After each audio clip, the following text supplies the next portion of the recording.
Assalamualaikum warahmatullahi wabarakatuh.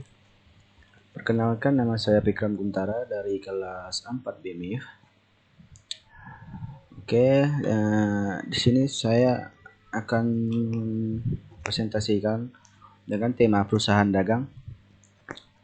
Alasan saya memilih tema perusahaan dagang karena perusahaan dagang dapat menjual barang tanpa memproduksi terlebih dahulu barang tersebut yang akan dijual, sehingga walaupun kita tidak bisa membuatnya, namun kita tetap bisa menjualnya.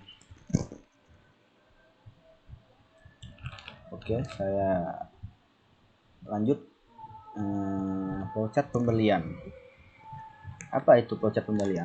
Flowchart pembelian merupakan gambaran alur proses dan dokumen pembelian barang persediaan dan operasional perusahaan. Oke. Mulai dari gudang, lanjut ke melakukan pengecekan, kemudian lanjut ke form permintaan barang, kemudian lanjut lagi ke laporan penerimaan barang LPB, dan masukkan data ke kartu gudang, kemudian lanjut ke kartu gudang dan selesai.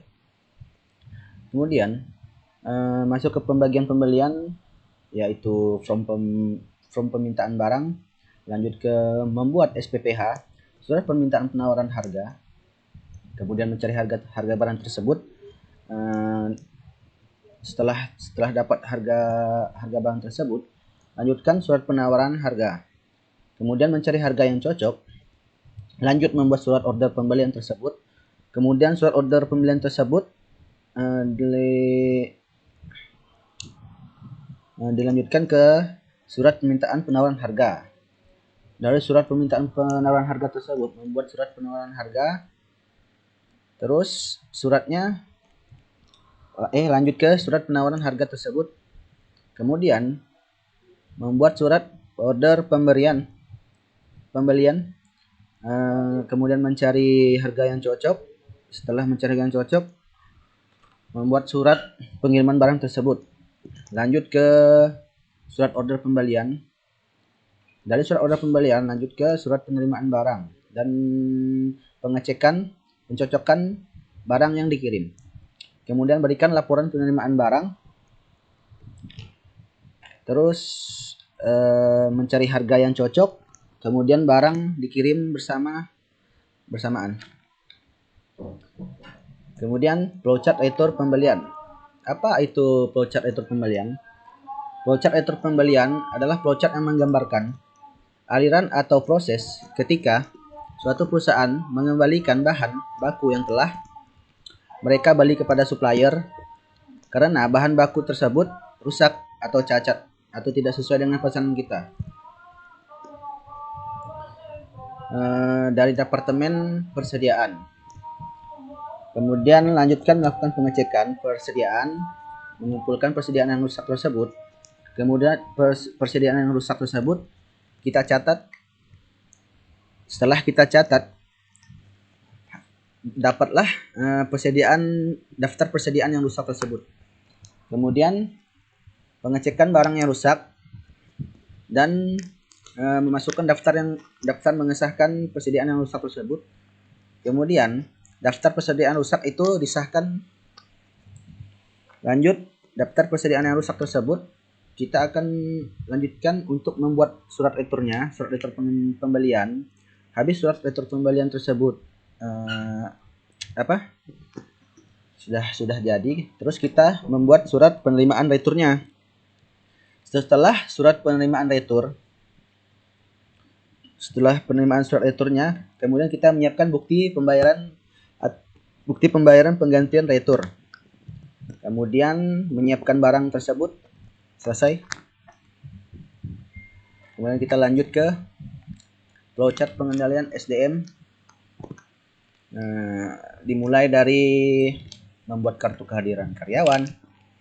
Kemudian kartu kehadiran karyawan tersebut, kalau sudah ada kartu kehadiran karyawan, kemudian melakukan absensi kehadiran.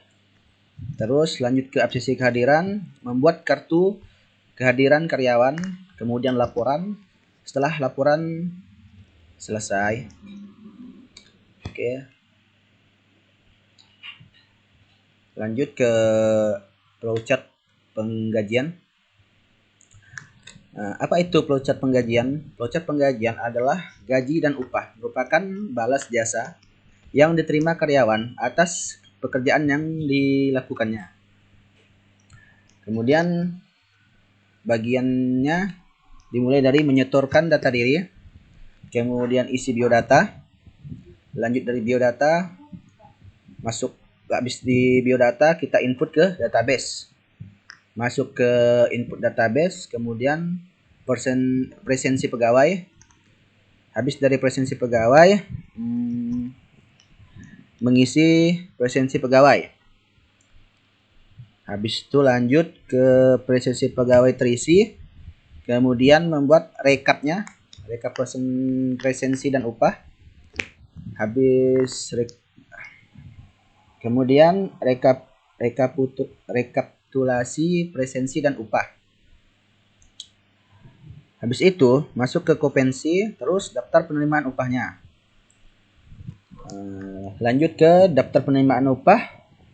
Habis itu mendata daftar upah tersebut, kemudian upah tersebut pun keluar dan selesai. Lanjut ke rekapnya, kita rekap presensinya dan upah. Kemudian tergantung persetujuannya, ya atau tidak. Kalau ya, rekapnya dan upahnya akan di ACC. Kalau tidak, akan mengembalikan ke bagian keuangan dan administrasi tersebut. Sekarang ke siklus keuangan, mulai dari penerimaan pesanan dari pembeli, kemudian lanjut ke mengisi nota penjualan, terus ke PFT, habis dari PFT lanjut ke pengesahannya, balik ke PFT lagi, terus lanjut ke jurnal penerimaan dan kas. Habis dari jurnal penerimaan dan kas, kita akan membuat laporan. Setelah membuat laporan selesai, kita akan setelah memberikan laporan tersebut, kita akan memberikannya ke atasan atau ke administrasi keuangan tersebut. Terus selesai. Sekian presentasi dari saya. Kurang lebihnya saya minta maaf. Assalamualaikum warahmatullahi wabarakatuh.